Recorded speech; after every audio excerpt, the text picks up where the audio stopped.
Esta es una nueva emisión de TVC4 Noticias, el informativo diario de Comarca TV, en tiempos de coronavirus. Descreemos de la primicia, de lo urgente, de lo que a poco de andar suele ser diferente a lo que el apuro comunicacional suele presentar como real. Nuestro compromiso es con la verdad. Estas son las novedades.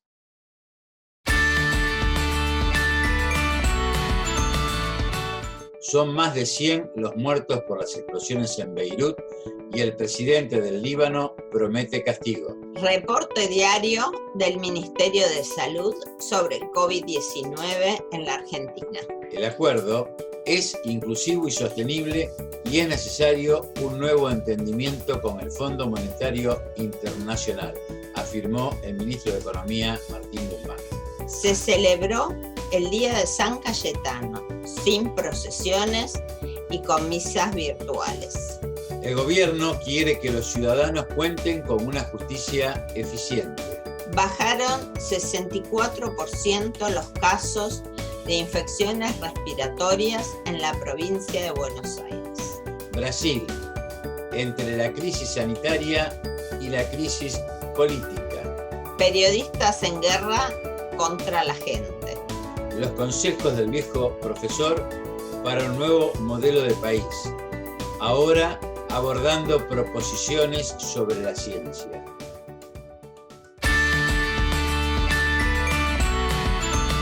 Más de 100 personas murieron y unas 4.000 resultaron heridas debido a las potentes explosiones registradas en la zona portuaria de Beirut, la capital del Líbano, mientras el presidente Michel Aoun prometió un rápido y duro castigo para los responsables de la tragedia. La zona portuaria de Beirut, capital del Líbano, quedó totalmente destruida tras las explosiones de este lunes que dejaron más de 100 muertos y unos 5.000 heridos, según la Cruz Roja Internacional. Las detonaciones, que aún no se sabe si fueron accidentales o provocadas, generaron daños en zonas aledañas al puerto, afectando edificios, comercios y sectores de alto tránsito de personas y automóviles. El presidente libanés Michel Aoun habló al país esta mañana para anunciar una inmediata investigación para localizar a los responsables y prometió que cuando eso ocurra serán castigados con todo el peso de la ley. ليس هناك كلام يصف هول الكارثة التي حلت ببيروت مساء أمس التي تحولت إلى مدينة منكوبة. إننا مصممون على السير في التحقيقات وكشف ملابسات ما حصل في أسرع وقت ممكن ومحاسبة المسؤولين والمقصرين وإنزال أشد العقوبات بهم. وأتوجه كذلك بالشكر إلى كل المسؤولين في الدول الشقيقة والصديقة الذين اتصلوا بنا وعبروا عن دعمهم للبنان ووقوفهم إلى جانب شعبه في محنته ورغبتهم بتقديم المساعدة. وأناشدهم الإسراع بمساعدتنا لدعم المستشفيات وعائلاتنا المنكوبة وترميم الدمار الذي حصل في الأبنية ومرفأ بيروت.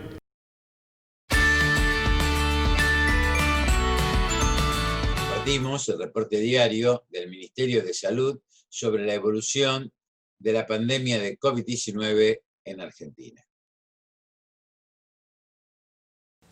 6.134 casos confirmados de coronavirus en la jornada de ayer en la República Argentina, 81,8% con residencia en el área metropolitana de Buenos Aires, 4 provincias sin casos notificados en la jornada de ayer.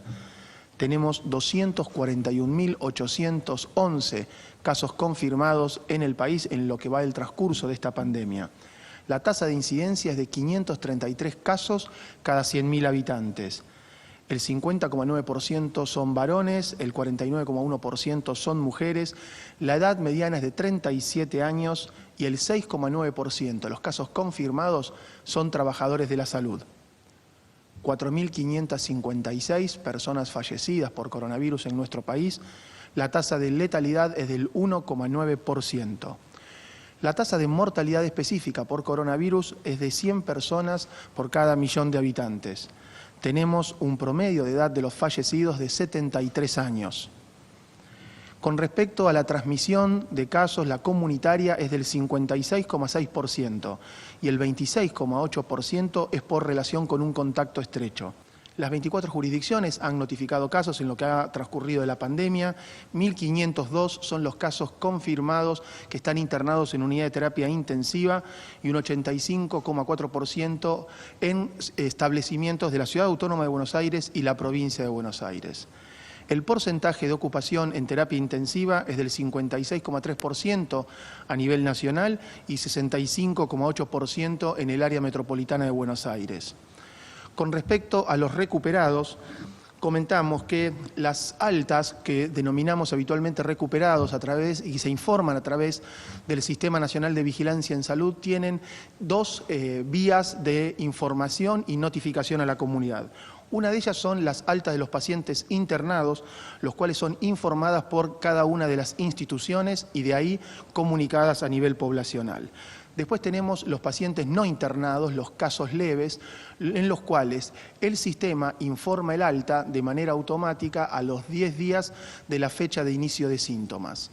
El equipo de epidemiología ha revisado las bases de datos a nivel nacional y en aquellos casos en los cuales en el Sistema Nacional de Vigilancia en Salud no se hallaban determinadas las fechas de inicio de síntomas, se tomó la fecha de notificación de los casos y se utilizó el mismo periodo en los casos leves de 10 días para notificarlos como en condición de alta.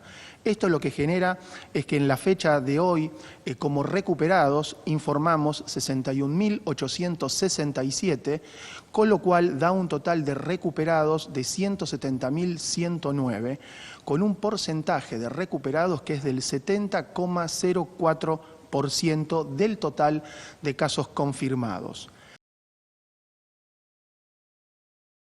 El ministro de Economía, Martín Guzmán, aseguró que el acuerdo de reestructuración de la deuda emitida bajo legislación internacional es inclusivo y sostenible, al tiempo que consideró que el nuevo entendimiento que el gobierno negociará con el Fondo Monetario Internacional debe ser bien distinto al firmado en el año 2018 por la anterior gestión. Luego de meses de negociaciones, hemos alcanzado un acuerdo con un grupo mayoritario de acreedores externos de la República Argentina. Es un paso muy importante en el proceso de tranquilizar a la economía argentina, resolver la crisis que Argentina venía enfrentando desde abril del 2018.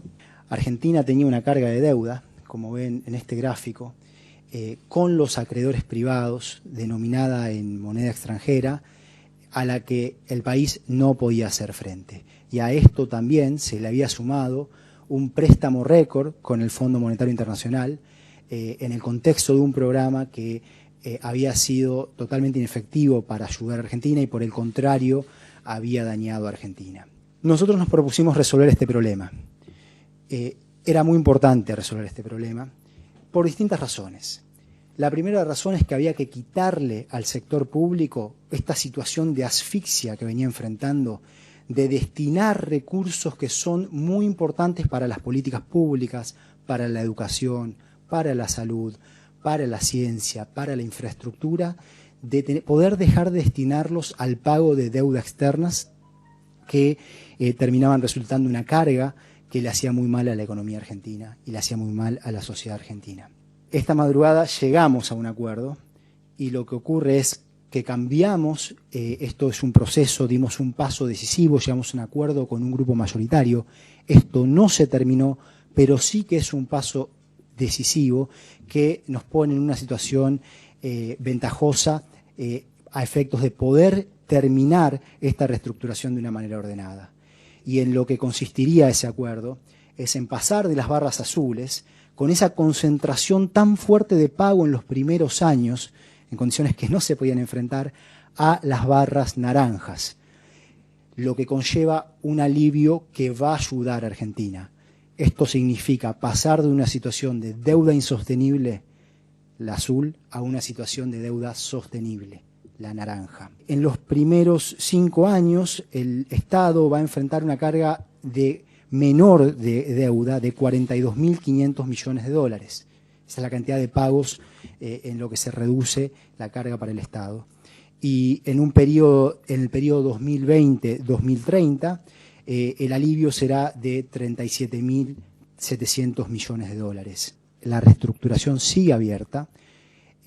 Todos los acreedores tendrán tiempo de decidir hasta el día 24 de agosto y continuamos invitando a aquellos que aún no se han decidido, a pesar de que hoy son la gran minoría, porque la gran mayoría sí se ha decidido, a aceptar nuestra propuesta. Obviamente que procuramos tener la mayor participación posible de nuestros acreedores y poder tener el acuerdo más consensuado posible entre todos. Y como decía, esto es un paso importante. Era necesario para darle un horizonte, una plataforma de despegue a la economía argentina, poder resolver el problema de la deuda externa. La parroquia de San Cayetano, del barrio porteño de Liniers, permaneció cerrada a los fieles debido al protocolo por COVID-19 y las misas se realizaron de manera virtual a través de las redes sociales y medios de comunicación. Puertas cerradas físicas, pero la fiesta se hace igual, ¿no? A veces escuchó decir, bueno, no se hace la fiesta. La fiesta la hacemos, claro, la gente no la convocamos acá físicamente, les pedimos que no vengan, que nos cuidemos todos unos y otros y nos quedemos en casa, en los lugares de trabajo, y que nos sigan a través de las redes sociales, de la página del santuario, de Facebook, de YouTube. El peregrino, el fiel viene, el hermano nuestra se acerca acá al santuario de San Cayetano. Este año es Cayetano el que con sus pies nos lleva a Jesús y nos lleva a su espiga para que no falte el pan y el trabajo en nuestros hogares, en nuestra mesa y en nuestros trabajos. Acá en el santuario tenemos un servicio social que es la Casa del Santuario, que está aquí a 70 metros, que es uno de los lugares pioneros dentro de lo que es Cáritas en la Arquidiócesis de Buenos Aires, y también un comedor que también fue pionero en su momento, hace ya 4 décadas, en el que siempre atendíamos de lunes a viernes a más o menos 150 personas comensales.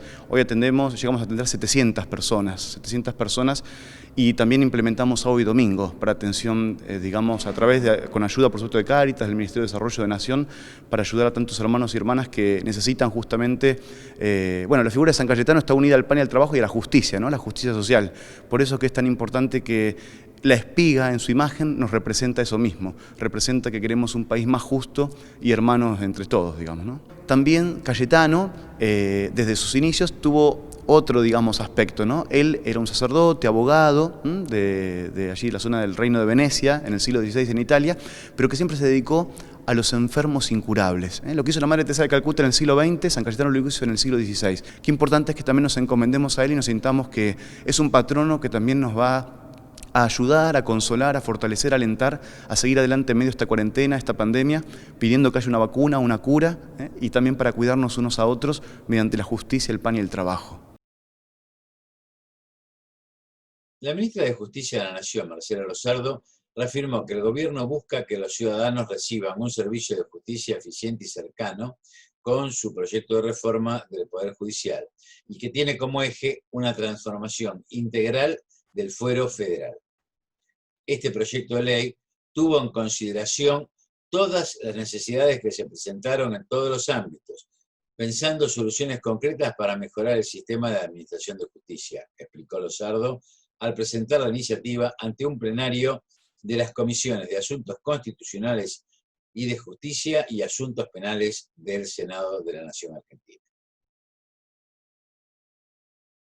El proyecto que hoy vengo a informar busca una transformación integral en la justicia federal con asiento en la Ciudad Autónoma de Buenos Aires y en las provincias.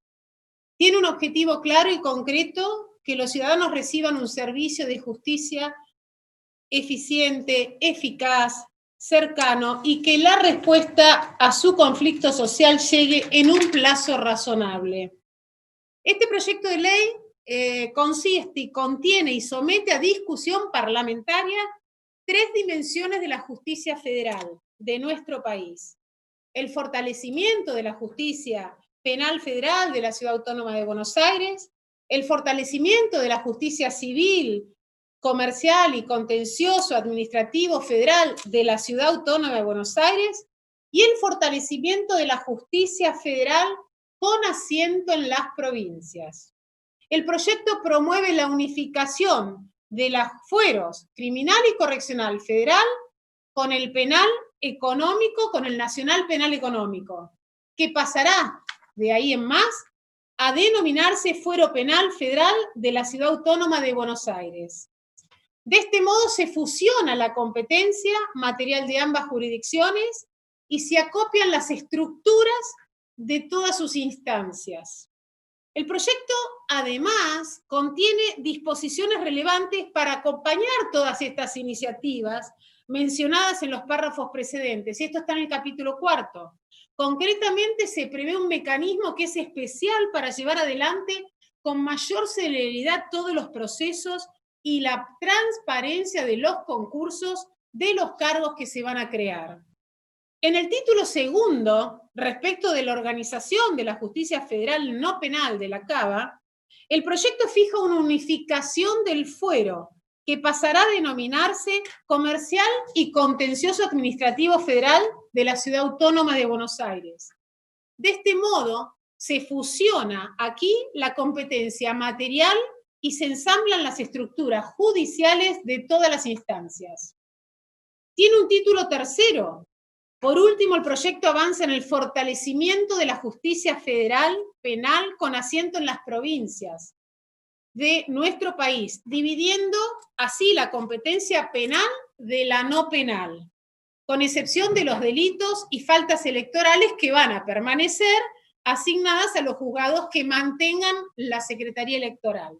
En lo que concierne a los ministerios públicos, su dotación se robustece mediante la creación de cargos de fiscal, 85 y 23 cargos de defensores ante juzgados federales de primera instancia.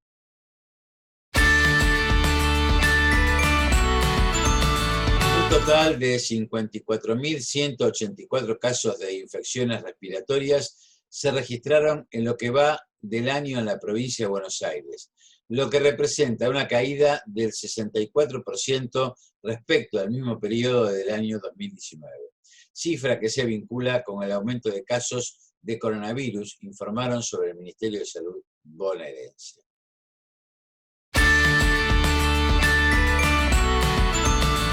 Brasil es actualmente el segundo país del mundo con récord de contagios de COVID-19. A esta crisis sanitaria se suma la crisis institucional que atraviesa el gobierno de Jair Bolsonaro. Escuchemos el informe de nuestra columnista Dolores Gandulfo, directora del Observatorio Electoral de la COPAL. Desde que comenzó la pandemia vemos cómo en la región a la crisis sanitaria se agudizan crisis institucionales, económicas y políticas. En el caso de Brasil, el segundo país a nivel mundial con mayor cantidad de contagios, sumando 2,5 millones y más de 88.000 muertes, tenemos a un Jair Bolsonaro que ha dado varias muestras de la poca gobernabilidad que ha tenido, no solo de la pandemia, sino también de la política, con varias idas y vueltas de gabinete, con también mucho conflicto político con la mayoría de los gobernadores de los estados de Brasil. Vemos cómo después de 3 test positivos que ha tenido, luego de subestimar a la enfermedad e incluso llamarla de gripe niña y de resfriadiño, ha tenido un test negativo y ha vuelto a sus funciones.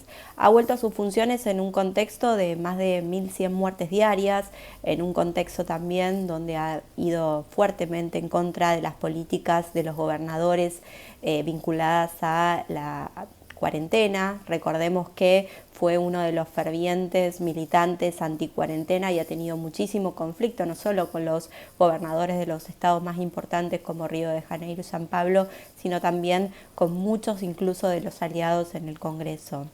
Tenemos también en este contexto muchísimas denuncias contra él. Hemos visto un sinfín de presentaciones para su impeachment, claramente ninguna sin mucho caudal político para poder llevarse adelante, pero también en los últimos días vimos muchísimas presentaciones tanto desde la sociedad civil como desde los sindicatos. Vimos principalmente una que se ha presentado en La Haya, donde más de 60 sindicatos, sobre todo encolumnados con los trabajadores de la salud, han presentado una presentación en el Tribunal Penal Internacional de La Haya, donde plantean que las acciones o las inacciones del gobierno de Bolsonaro en materia de contención y de gestión de la pandemia han sido caracterizadas claramente por crímenes de lesa humanidad, e incluso hay 2 o 3 presentaciones tanto en la Corte de la Haya como en la Comisión Interamericana de Derechos Humanos que hablan de genocidio, sobre todo este último vinculados a las comunidades indígenas y a la poca atención sanitaria que estas comunidades han recibido a lo largo de la pandemia. Por lo tanto, vemos que en Brasil no solo vemos la crisis sanitaria, sino también una crisis política que continúa, que no aplaca por la cantidad de contagios que siguen dándose y donde tampoco Jair Bolsonaro bajaría un poco la tensión con el resto de las fuerzas políticas para poder llevar adelante una gestión políticamente consensuada de la pandemia.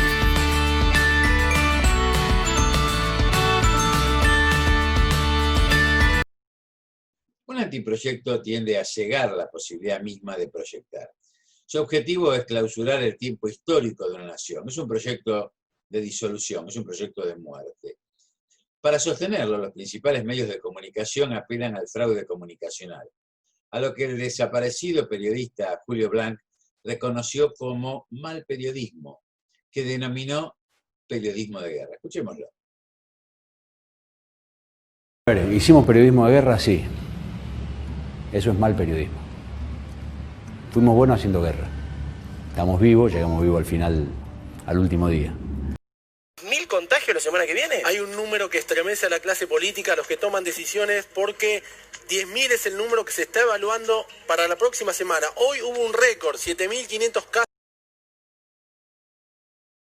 El increíble gesto festivo de Diego Leuco, cuando al aire se anunciaba un posible aumento de contagios por COVID-19, lo pone al desnudo como vocero del antiproyecto, evidenciando que el pilar comunicacional está en guerra, como decía Blanc, pero no contra uno u otro dirigente político, o gremial, o social.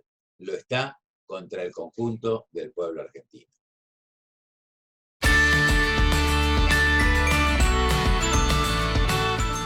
Los argentinos hace más de 4 décadas vivimos en un antiproyecto que nos ha impuesto sigamos siendo deuda, ahora algo menos. Es decir, que no seamos, cuyo enemigo central es el trabajo y el trabajador, ocupado, desocupado y jubilado. Cómo revertirlo y qué hacer es tarea de todas y de todos. Por eso, esta columna diaria del viejo profesor recoge una serie de principios metodológicos propuestos por el filósofo Gustavo Siciliano, que son una guía, un aporte para analizar los contenidos de un nuevo proyecto de vida, que dejando atrás el antiproyecto nos permita compartir un nuevo proyecto de país. Ejes que están presentados de modo simple, sin pretensión técnica, para que todos, y no unos pocos iluminados, puedan participar, discutirlos y aportar propuestas. En este segmento, el viejo profesor abordará proposiciones sobre la ciencia, para lo cual nos pide, nos preguntemos, ¿para qué nos empeñamos en reproducir la ciencia y la tecnología, por más avanzadas que parezcan, de los países desarrollados de los cuales dependemos, si esa ciencia y tecnología es para nosotros un efectivo instrumento de dominación? Tras lo cual, formula una serie de proposiciones sobre la naturaleza de la ciencia, tan necesarias ahora, en tiempos en que el cambio de paradigma que la pandemia genera nos obliga a que nos pensemos a nosotros mismos, conforme nuestra propia realidad, conforme y según nuestras propias necesidades.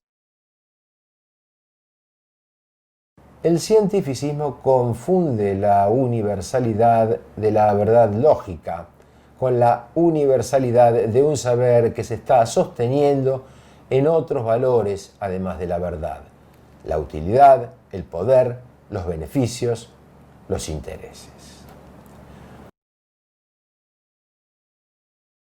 Hoy la pandemia lo demuestra. Todos tenemos que ocuparnos de sostener la vida, la propia y la ajena, respetando los consejos sanitarios para evitar que la pandemia se expanda.